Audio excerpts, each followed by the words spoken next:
Добрый день. Это актуальные новости из Абхазии с Георгием Джахаем. В Абхазии после войны сформировалась политика апартеида, официальное подтверждение которой имеется даже в Конституции Абхазии. Там записано, что так называемый президент Абхазии может избираться только абхаз по национальности. Никто из других национальностей, проживающих в Абхазии, не имеет ни малейшего шанса стать так называемым президентом Абхазии. Эта политика в отношении других национальностей со стороны Абхазии во всех сферах жизни ощущается. Гальские грузины, чьи предки веками жили в Самурзагану, лишены гражданства Абхазии. Они не имеют права принимать участие в выборах.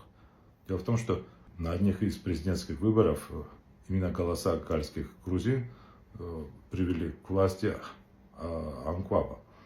И хаджибисты в отместку лишили потом гальцев права голоса, отняв у них абхазское гражданство. Они имеют только вид на жительство, поэтому виду на жительство человека могут в любой момент депортировать из Абхазии. Но власти Абхазии пошли еще дальше.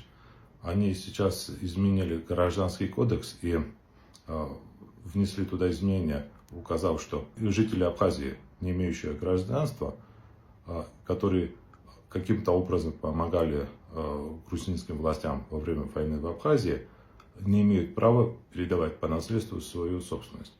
Это о чем речь идет?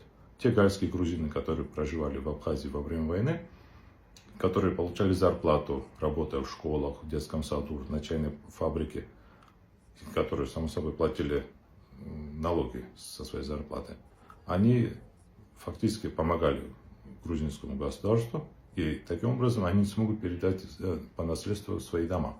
Таких людей очень много. И в итоге их дома останутся ничьи, то есть они не смогут передать своим внукам и детям свои дома.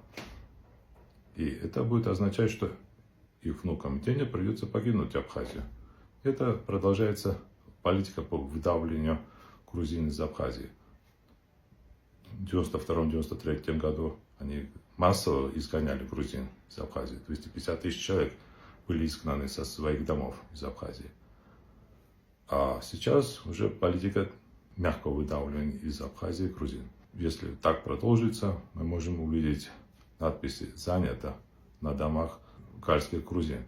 Эти будут абхазские надписи, так как в Сухуми были и в Кагре были, могут оказаться и в Гале, к сожалению. Это были актуальные новости из Абхазии с Георгием Джахаем.